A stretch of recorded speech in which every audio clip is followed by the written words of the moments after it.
मैंने स्कूल की नई टीचिंग बिल्डिंग के लिए पूरे 12 मिलियन डोनेट किए थे, लेकिन रिबन कटिंग सेरेमोनी वाले दिन डोनर की जगह नाम लिखा था स्कूल बोर्ड चेयरमैन श्याओ दिहाई का बेटा। मुझे पता है पैसा तुमने डोनेट किया था, लेकिन त्यान्यू को ये रेप्यूटेशन चाहिए ओवरसीज टॉप यूनिवर्सिटीज में अप्लाई करने के लिए। इसे यंगर जनरेशन के फ्यूचर के लिए सपोर्ट समझ लो। उसकी बात सुनकर मुझे गुस्से से हंसी आ गई। मेरे पैसों से अपने बेटे का फ्यूचर बिल्ड करेगा, ठीक है, आज वही स्टेपिंग स्टोन उसकी कब्र बनेगा। पिछले साल नवंबर में स्कूल फाउंडेशन के डायरेक्टर ने मुझसे कांटेक्ट किया था। पुरानी टीचिंग बिल्डिंग डेंजरस कंडीशन में थी, कभी भी गिर सकती थी। मैं स्कूल का सक्सेसफुल अलमनाई था, इसलिए बिना सोचे मैंने सीधे 12 मिलियन डोनेट कर दिए। फंडिंग मिलते ही नई बिल्डिंग का कंस्ट्रक्शन शुरू हो गया और रिबन कटिंग सेरेमनी में मेन डोनर के तौर पर मुझे बुलाया गया। स्टेज पर प्रिंसिपल पूरे जोश में स्पीच दे रहा था। हमारे स्कूल की ग्रोथ हमारे आउटस्टैंडिंग अलमनाई की जेनरोसिटी की वजह से पॉसिबल हुई है। ये नई टीचिंग बिल्डिंग उनकी डेडिकेशन का रिजल्ट है। स्पीच खत्म होते ही एक डिजाइनर सूट पहना लड़का स्टेज के सेंटर में जाकर खड़ा हो गया। मैं उसे पहचानता था, श्याओ त्यान्यू, प्रिंसिपल श्याओ दिहाई का निकम्मा बेटा। पिछले साल ही ग्रेजुएट हुआ था। सुना था किसी रैंडम फॉरेन कॉलेज में टाइम पास कर रहा है, लेकिन ये स्टेज पर क्या कर रहा था? मैं कंफ्यूजन में था। तभी पास खड़े एक आदमी ने हंसकर कहा, सही फैमिली में पैदा होना भी एक टैलेंट है। देख रहे हो, वो प्रिंसिपल श्याओ का बेटा है। सुना है उसने स्कूल को 10 मिलियन से ज्यादा डोनेट किए हैं। मैं तुरंत उसकी तरफ मुड़ा। क्या कहा आपने? डोनेशन उसने किया। मेरे अंदर अचानक बहुत बुरा फीलिंग आया। उसी समय रिबन कटिंग ऑफिशियली शुरू हो गई। एमसी ने डोनेशन प्लाक पर पड़ा लाल कपड़ा हटाया और अगले ही सेकंड मेरी नजरें जम गईं। प्लाक पर साफ लिखा था, श्याओ त्यान्यू डोनेशन अमाउंट 12 मिलियन। नीचे ऑडियंस पोलाइट तरीके से क्लैप कर रही थी और मैं अपनी मुट्ठियां कस चुका था। क्या मजाक था ये? मेरी मेहनत, मेरे पैसे अब किसी कनेक्टेड रिच किड की लैडर बन चुके थे। सेरेमनी खत्म होने के बाद प्रिंसिपल श्याओ हर गेस्ट से हाथ मिला रहा था। मेरे पास आते ही उसने मेरे कंधे पर हाथ रखा। सबके सामने मुझे यंग एंड सक्सेसफुल एंटरप्रेन्योर कहकर प्रेज किया, लेकिन जब मैंने कोई रिएक्शन नहीं दिया तो वो थोड़ा झुककर धीमे बोला, फोंगमिंग, मुझे पता है पैसा तुमने डोनेट किया, लेकिन त्यान्यू को ये रेपुटेशन चाहिए ओवरसीज यूनिवर्सिटी एप्लीकेशंस के लिए। तुम इसे यंगर जनरेशन के फ्यूचर के लिए मदद समझ लो। मैंने उसकी आंखों में देखते हुए कहा, डोनेशन एग्रीमेंट में नाम मेरा है। वो हल्का मुस्कुराया। इतने यंग होकर फेम और क्रेडिट के पीछे मत भागो। असल चीज स्पिरिट ऑफ कंट्रीब्यूशन होती है, और अगर ये बात बाहर गई तो स्कूल की रेप्यूटेशन खराब होगी, तुम्हें भी कुछ हासिल नहीं होगा। मैंने डोनेशन प्लेक की तरफ देखा, फिर श्याओ त्यान्यू की तरफ जो स्टेज पर हीरो बनने की एक्टिंग कर रहा था। उसी पल मैंने फैसला कर लिया। मैंने प्रिंसिपल श्याओ का हाथ झटक दिया और सीधे स्टेज की तरफ बढ़ गया। एवरीवन, सेरेमनी थोड़ी देर रोकिए। नीचे खड़ा प्रिंसिपल श्याओ इंस्टेंटली पैनिक कर गया। वो मुझे लगातार सिग्नल कर रहा था, लेकिन मैंने उसे पूरी तरह इग्नोर कर दिया। मैं माइक के सामने जाकर रुका। मेरा नाम फोंगमिंग है और मेरा प्रिंसिपल श्याओ से एक सवाल है। ये टीचिंग बिल्डिंग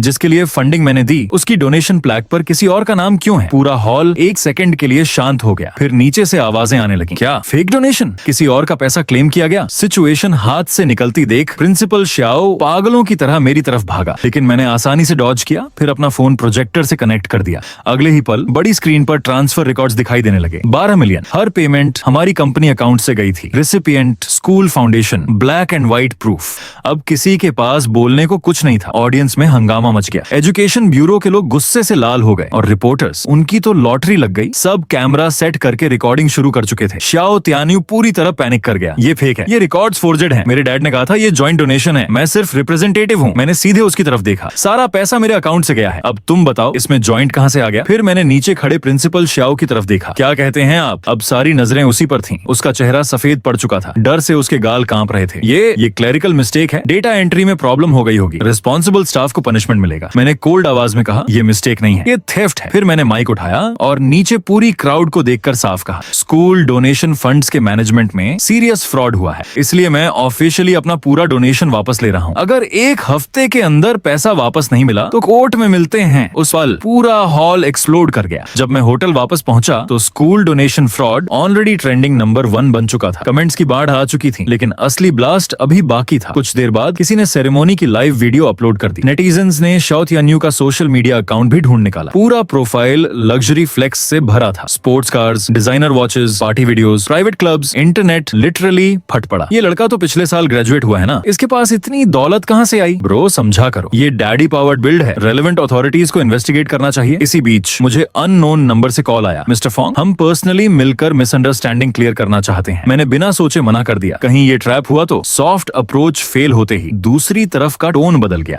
यंग पीपल को इंपल्सिव नहीं होना चाहिए। प्रिंसिपल श्याओ ने एजुकेशन सिस्टम में सालों से कनेक्शंस बनाए हैं, आप उनसे नहीं जीत सकते। मैं हंस पड़ा। वाइस प्रिंसिपल ली, क्या आप मुझे थ्रेटन कर रहे हैं? नहीं, बस रिमाइंड कर रहा हूँ, सब कुछ नेगोशिएट हो सकता है। अगर आप स्कूल के साथ ज्वाइंट डोनेशन स्टेटमेंट इश्यू कर दें तो स्कूल आपको ऑनररी प्रोफेसर टाइटल भी दे सकता है। फ्यूचर बिजनेस में भी फायदा होगा। मैं कुछ सेकंड चुप रहा, फिर धीरे बोला 3 साल हो गए, फिर भी तुम लोग नहीं बदले। उधर साइलेंस छा गया। क्या मतलब? मैंने कोल्ड आवाज में कहा, 3 साल पहले एक जूनियर स्टूडेंट ने स्कूल फोरम पर मदद मांगी थी। उसके फादर को सर्जरी चाहिए थी, लेकिन पैसे नहीं थे। स्कूल ने उसकी पोस्ट डिलीट कर दी। रीजन, स्कूल इमेज खराब होगी। बाद में स्टूडेंट्स ने सीक्रेटली 10,000 युआन कलेक्ट किए, लेकिन इनफ नहीं था। उसके फादर की सर्जरी नहीं हो पाई और वो लड़की पढ़ाई छोड़कर काम करने चली गई। मैंने इमरजेंसी रिलीफ फंड इसलिए डोनेट किया था ताकि ऐसा दोबारा ना हो, लेकिन अब समझ आया मैं कितना गलत था। मिस्टर फॉन्ग, वो सब पुरानी बातें हैं। मैंने उसे बीच में काट दिया। 1 हफ्ते में पैसे वापस, वरना सारे एविडेंस इंटरनेट पर अपलोड कर दूंगा। और कॉल काट दिया। उसी समय मुझे पुराने क्लासमेट्स के मैसेजेस आने लगे। कुछ लोग सपोर्ट कर रहे थे, कुछ वार्निंग दे रहे थे कि स्कूल ट्रबल क्रिएट कर सकता है। तभी एक क्लासमेट ने स्क्रीनशॉट भेजा, श्याओ तियान्यू की पोस्ट। फोटो में वो मर्सिडीज जी क्लास के साथ पोज कर रहा था। कैप्शन, कुछ लोग दूसरों की सक्सेस देखकर जलते हैं, रूमर्स फैलाते हैं, पैथेटिक। मैं हंस पड़ा। इतने बड़े स्कैंडल के बाद भी फ्लेक्स कर रहा है। मैंने तुरंत स्क्रीनशॉट सेव कर लिया। तभी फोन फिर बजा। इस बार सीधे श्याओ तियान्यू था। कॉल उठाते ही वो चिल्लाया, होंगमिंग, सीधे तरीके से सेटल कर लो,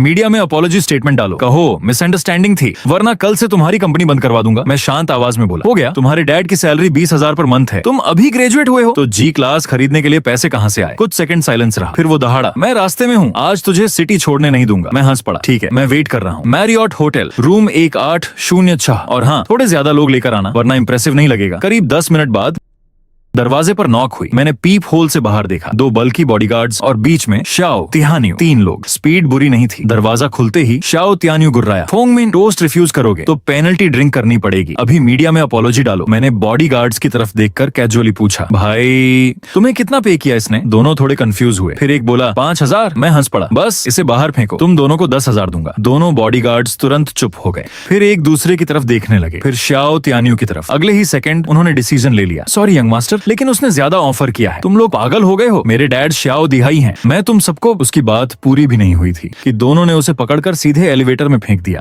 मैंने उन अनोइंग कीड़ों को बाहर फेंकवाया, फिर सोफे पर गिरकर लंबी सांस ली। फाइनली थोड़ी शांति मिली, लेकिन शांति ज्यादा देर टिकने वाली नहीं थी। कुछ ही सेकंड बाद मेरे फोन पर बैंक नोटिफिकेशन आया, 12 मिलियन युएन क्रेडिटेड, पूरा पैसा वापस। और उसी समय दरवाजे के नीचे से किसी ने एक नोट अंदर सरकाया। उस पर बड़े बड़े अक्षरों में लिखा था, quit while you are ahead. मैं हंस पड़ा, हाँ, quit while you are ahead, असल खेल तो अब शुरू हुआ है। मैं हंस पड़ा, नोट को मरोड़कर सीधा डस्टबिन में फेंक दिया। अगली सुबह मुझे एक कॉल आया, मिस्टर फोंगमिंग, कृपया आज सुबह यहाँ आ जाइए। जब मैं पहुंचा तो सामने वही आदमी बैठा जिसने कल फोन किया था। मैं ली जिंगहुआ हूँ, नाइस टू मीट यू। थोड़ी फॉर्मल बातचीत के बाद वो मुझे मीटिंग रूम में ले गया। उसने सीधे पूछा, उस दिन जो हुआ शुरू से अंत तक डिटेल में बताइए। मैंने पूरा incident step by step explain किया, donation, ribbon cutting, fake plaque, threats, सब कुछ। फिर मैंने अपना फोन निकाला और रिकॉर्डिंग चला दी। तान्यू को ये रेपुटेशन चाहिए ओवरसीज यूनिवर्सिटीज के लिए, इसे यंगर जनरेशन के फ्यूचर के लिए सपोर्ट समझ लो। रिकॉर्डिंग खत्म होते ही ली जिंगहुआ की आंखें तेज हो गईं। ये क्रिटिकल एविडेंस है, हमें इसकी कॉपी चाहिए। फिर उसने पेन घुमाते हुए पूछा, श्याओ दिहाई के डायरेक्ट एडमिशन स्कैम्स के बारे में कुछ जानते हैं? मैंने सिर हिलाया, नहीं। उसके चेहरे पर साफ डिसअपॉइंटमेंट दिखा। हमें कई कंप्लेंट्स मिली हैं, लेकिन सॉलिड प्रूफ नहीं। उसका निकम्मा बेटा शायद ब्रेक थ्रू बन सकता है। उसने श्याओ तियान्यू का सोशल मीडिया खोला, luxury cars, mansions, designer lifestyle. जितना स्क्रॉल करता गया उसका चेहरा उतना डार्क होता गया। ये सब उसकी लीगल इनकम से बहुत ऊपर है। थैंक्स फॉर द इन्फॉर्मेशन, हम तुरंत जांच शुरू करेंगे। जाते वक्त उसने मुझे अपना पर्सनल कार्ड दिया, कुछ भी सस्पिशियस लगे तुरंत कॉन्टैक्ट करना। बिल्डिंग से निकलते ही मैंने फोन देखा, दर्जनों मिस्ड कॉल्स, और तभी मुझे अचानक कुछ अजीब महसूस हुआ। मैंने तुरंत एक कॉन्टैक्ट को मैसेज किया, I have explosive dirt on Xiao Dihai. अजीब महसूस हुआ। मैंने कैजुअली पीछे देखा, एक ब्लैक सेडान दूर से मेरा पीछा कर रही थी। तो ये लोग इतनी जल्दी मूव भी कर गए। कंडीशन, मेरा नाम बाहर नहीं आएगा। रिप्लाई इंस्टेंटली आया, location Qingfeng pavilion tea house, school के पास। मैं हल्का मुस्कुराया, वाह, इतनी जल्दी किसी ने बेट्रियल भी कर दिया। लेकिन पहले टेल हटानी थी। मैं अपनी कार में बैठा और एक्सेलरेटर दबा दिया। पीछे वाली सेडान तुरंत मेरे पीछे लग गई। अब वो लोग छिप भी नहीं रहे थे। आगे ट्रैफिक सिग्नल येलो हुआ। मैंने अचानक स्टीयरिंग घुमाई, लास्ट सेकंड लेन कट मारी और सिग्नल क्रॉस कर गया। पीछे वाली सेडान रेड लाइट में फंस गई। मैं सीधे मॉल के अंडरग्राउंड पार्किंग में घुस गया। फिर ड्यूअल एग्जिट इस्तेमाल करके आखिरकार टेल शेक कर दी। उधर चिंगफेंग पैविलियन के प्राइवेट रूम में एक आदमी बेचैनी से क्लॉक देख रहा था। जैसे ही मैं अंदर गया उसने राहत की सांस ली, लेकिन तुरंत बोला, रुकिए, पहले कंफर्म करना होगा कि कोई आपका पीछा करके तो नहीं आया। मैंने आसपास चेक कराया, सब क्लियर था। तब उसने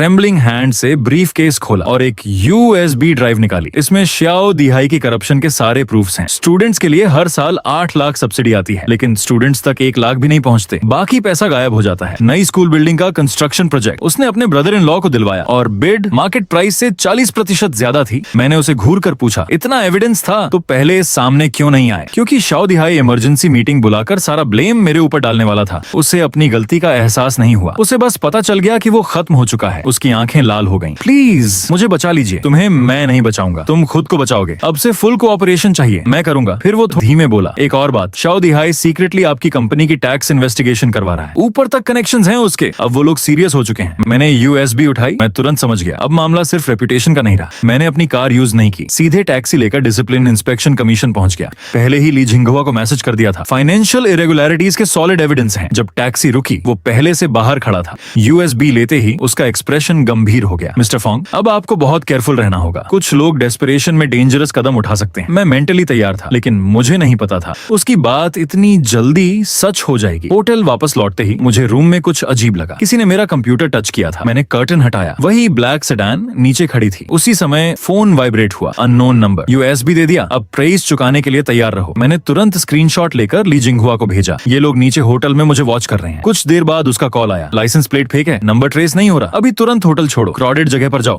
मैं बैकअप भेज रहा हूँ। मैंने 1 सेकंड भी वेस्ट नहीं किया। इंपॉर्टेंट डॉक्यूमेंट्स बैकपैक में डाले और फायर एस्केप की तरफ भागा। लेकिन कुछ स्टेप्स नीचे जाते ही नीचे से भारी फुटस्टेप्स गूंजने लगे। कोई तेजी से ऊपर चढ़ रहा था। मैं तुरंत वापस एलिवेटर लॉबी में भागा और तभी एलिवेटर नंबर्स तेजी से ऊपर आने लगे। 15वीं फ्लोर, 16वीं फ्लोर। मैं पूरी तरह सराउंडेड था। उसी वक्त मेरी नजर एक क्लीनिंग लेडी पर पड़ी। वो बेड शीट्स वाली ट्रॉली पुश कर रही थी। एलिवेटर खुला, 2 बल्कि मैन बाहर निकले। उसी समय स्टेयरवेल से 2 और थग्स आ गए। चारों सीधे एक रूम की तरफ बढ़े, लेकिन तभी एक आदमी अचानक रुका। रुको, इसमें क्या है? क्लीनिंग लेडी कामली बोली, डर्टी शीट्स। वो कुछ सेकंड ट्रॉली को घूरता रहा, फिर सिर हिलाया। शायद मैं ओवर थिंकिंग कर रहा हूँ। और उसी समय एम्प्लॉई सर्विस एलिवेटर के अंदर मैं डर्टी शीट्स के नीचे छिपा हुआ अपनी तेज धड़कनें सुन रहा था। अगर उन्होंने ट्रॉली चेक कर ली होती तो आज मैं गया था। लेकिन मामला यहीं खत्म नहीं हुआ। होटल से निकलते ही वो लोग फिर मेरे पीछे लग गए, मैड डॉग्स की तरह। मुझे ली जिंगहुआ की वार्निंग याद आई। मैं सीधे नियर बाय शॉपिंग मॉल की तरफ भागा। वीकेंड क्राउड की वजह से कुछ ही सेकंड्स में भीड़ में गायब हो गया। लेकिन मैंने गार्ड नीचे नहीं किया। मैं क्लोथिंग स्टोर के फिटिंग रूम में छिप गया और तुरंत अपनी लोकेशन भेजी। बाद रिप्लाई आया, 2nd floor central atrium. Grey jacket वाला आदमी मेरा कोलेग है। मैंने फिटिंग रूम से बाहर झांका, एरिया क्लियर था। मैं केयरफुली 2nd फ्लोर पहुंचा। ग्रे जैकेट वाला आदमी धीरे बोला, मेरे पीछे आओ। 20 मिनट्स बाद वो मुझे एक पुराने शेबी अपार्टमेंट में ले गया। अंदर पहले से ली जिंगहुआ बैठा था। जैसे ही मैं अंदर गया, उसने सीधे बॉम्ब फेंका। 2 घंटे पहले लियू हुआ का कार एक्सीडेंट हो गया। मैं इंस्टेंटली रुक गया। क्या माइनर इंजरीज, लेकिन वो बुरी तरह डर गया है। उसने टेबल पर एक्सीडेंट फोटोज फेंके। एक डंप ट्रक उल्टा पड़ा था, लेकिन रोड पर स्किड मार्क्स मुश्किल से 2 मीटर के थे। ली जिंगहुआ कोल्ड आवाज में बोला, ये एक्सीडेंट नहीं था, ये साइलेंसिंग अटेम्प्ट था। मैंने धीरे पूछा, USB ड्राइव की वजह से? हाँ, हमारी टेक्निकल टीम ने वेरीफाई कर लिया। कंस्ट्रक्शन क्वोट्स इन्फ्लेट किए गए थे। पुअर स्टूडेंट्स की सब्सिडी से 3 मिलियन UN गायब हुए और सारा पैसा इवेंटुअली उसके बेटे के ओवरसीज अकाउंट में पहुंचा। मैंने गहरी सांस ली। अगर एविडेंस कंप्लीट है तो अरेस्ट क्यों नहीं? ली जिंगहुआ हंसा, क्योंकि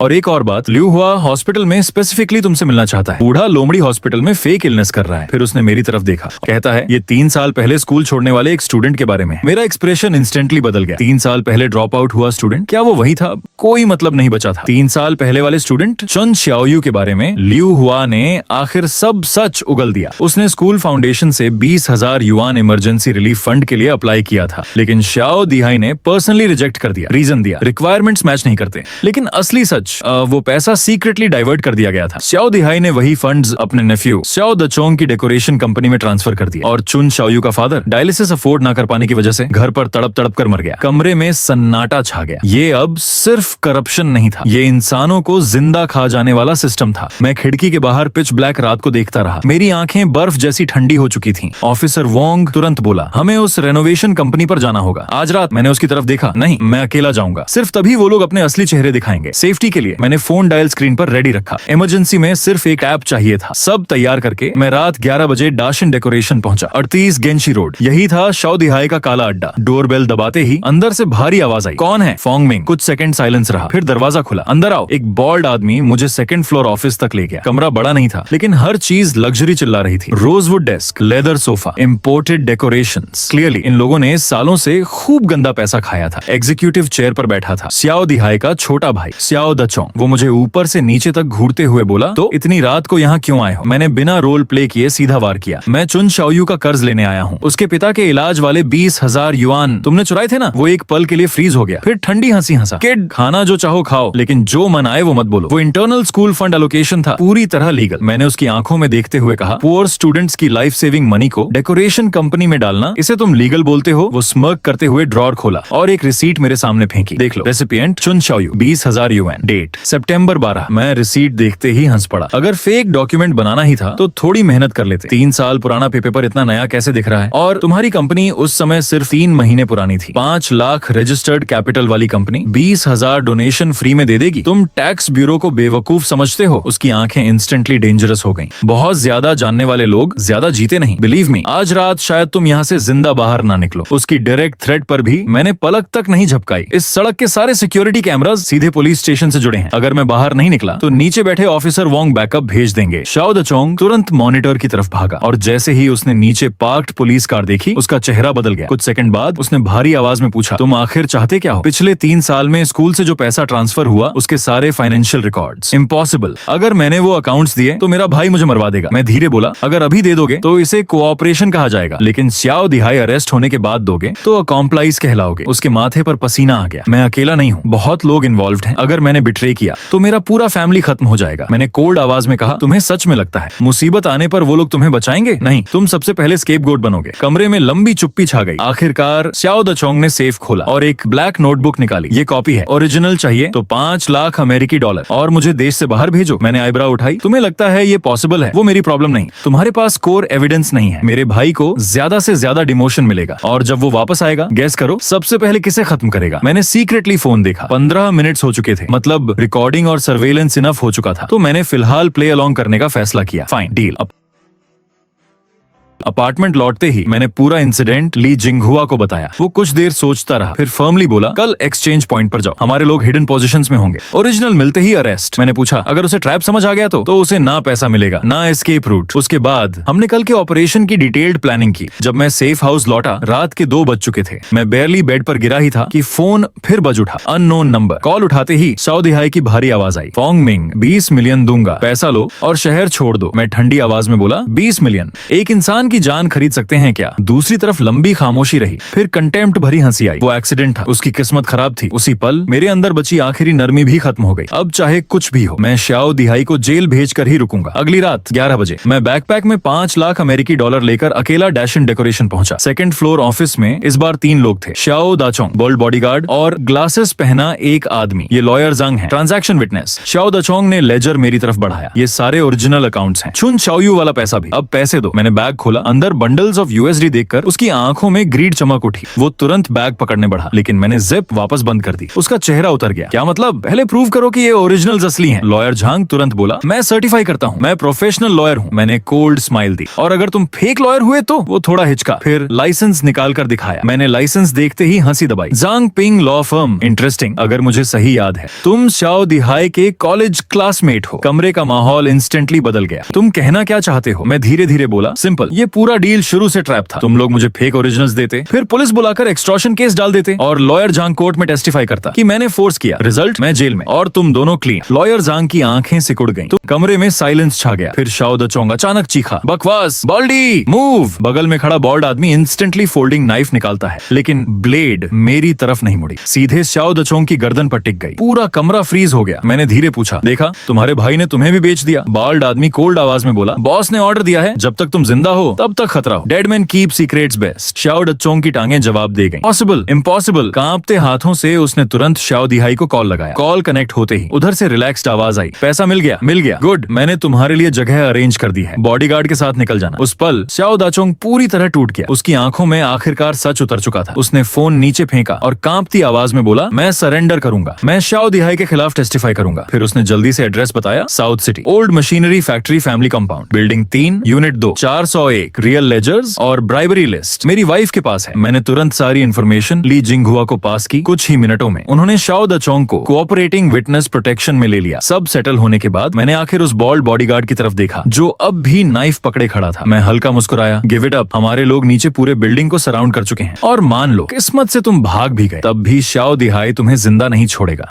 रूथलेसनेस देखकर बॉल्ड बॉडीगार्ड आखिर टूट गया। उसकी मुट्ठी में पकड़ा फोल्डिंग नाइफ धीरे धीरे कांपने लगा। फॉरहेड पर कोल्ड स्वेट चमक रहा था क्योंकि वो जानता था शाओ दिहाई अपने बचने के लिए किसी को भी सैक्रिफाइस कर सकता है। आखिरकार उसने नाइफ नीचे फेंक दिया और चुपचाप कमरे के कोने में जाकर खड़ा हो गया। 5 मिनट बाद ली जिंगहुआ के लोग अंदर घुसे। शाओ दचोंग और बॉडीगार्ड दोनों को पुलिस कार में डाल दिया गया। उधर चंगन मशीनरी फैक्ट्री से भी ब्रेक थ्रू मिला। शाओ दचोंग की वाइफ ने कोऑपरेशन करते हुए सारे हिडन डॉक्यूमेंट्स दे दिए। उन डॉक्यूमेंट्स में वो टॉप सीक्रेट ब्राइबरी लिस्ट भी थी। 17 नेम्स, 17 करप्टेड ऑफिशियल्स। ली जिंगहुआ उस लिस्ट को देखते हुए धीरे बोला, इस बार कोई नहीं बचेगा। लेकिन तभी ऑफिसर वोंग का अर्जेंट कॉल आया। बैड न्यूज, शाओ दिहाई गायब हो गया। कमरे का माहौल इंस्टेंटली भारी हो गया। रात 1 बजे पूरे शहर में पुलिस सायरन्स गूंज उठी। सभी एग्जिट सील करो, सर्च रेडियस बढ़ाओ। शाओ दिहाई किसी भी हालत में नहीं बचना चाहिए। 3 अलग अलग प्रीसिंक्ट्स की पुलिस एक्टिवेट कर दी गई। लेकिन 2 घंटे बीत गए, ना कोई क्लू ना कोई ट्रेस। ऐसा लग रहा था जैसे शाओ दिहाई हवा में गायब हो गया हो। तभी शाओ दाचोंग अचानक बोला, वेस्ट साइड में उसने फेक नेम पर एक रिमोट विला खरीदा था, शायद वहीं छिपा हो। कुछ ही देर में हमारी कन्वॉय उस विला के बाहर पहुंच गई। पॉसिबिलिटी थी कि अंदर वेपन्स हो, इसलिए डायरेक्ट चार्ज करने के बजाय पहले पूरे विला को सराउंड किया गया। लाउडस्पीकर गूंजा, शाओ दिहाई तुम चारों तरफ से घिरे हो, बाहर आओ, अब भी लीनियंट ट्रीटमेंट मिल सकता है। लेकिन अंदर से कोई जवाब नहीं आया। ली जिंगहुआ ने तुरंत ऑर्डर दिया, फोर्स एंट्री। डोर तोड़ा गया, स्वॉट अंदर घुसी, लेकिन पूरा विला खाली था। कॉफी टेबल पर आधी खाई इंस्टेंट नूडल्स रखी थी, मतलब वो कुछ देर पहले तक यहीं था। ली जिंगहुआ ने दांत भींचे,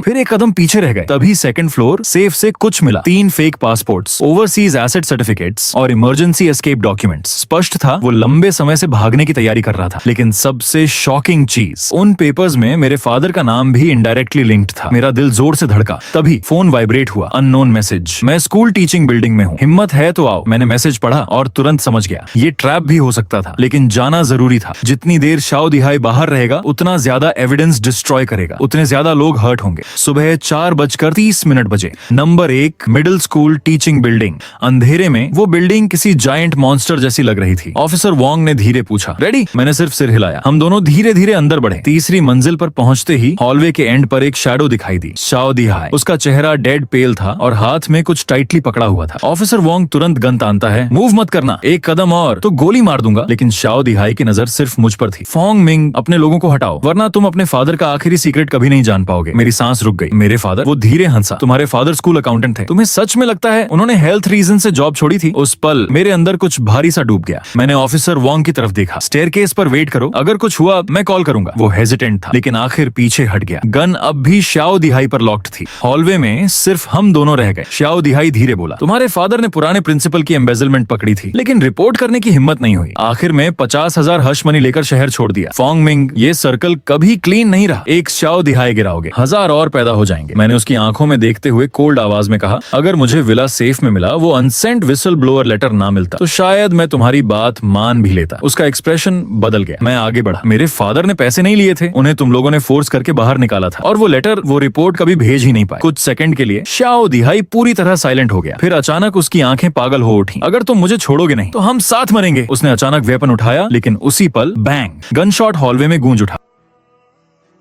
ऑफिसर वोंग ने स्टेयरकेस से शूट कर दिया था। बुलेट सीधे शाओ दिहाई के शोल्डर में लगी। वो चीखता हुआ जमीन पर गिर पड़ा। स्वॉट टीम तुरंत अंदर दौड़ी। खून फ्लोर पर फैल रहा था, लेकिन वो अब भी हिस्टेरिकल हंसी हंस रहा था। फोंग मिंग, ज्यादा खुश मत हो, इस गेम में कोई विनर नहीं होता, सिर्फ इनजस्टिस जीतती है।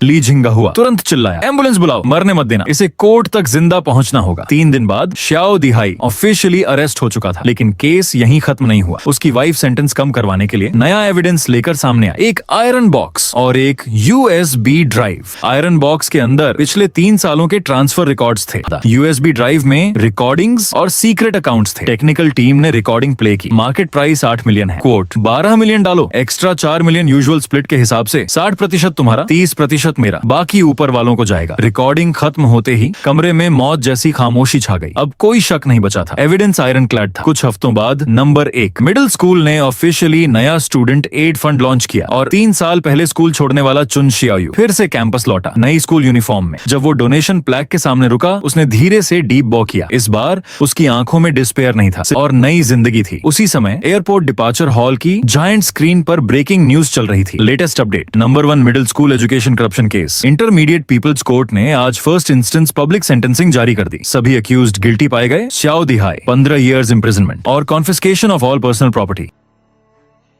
Wake up to reality. Nothing ever goes as planned in this accursed world.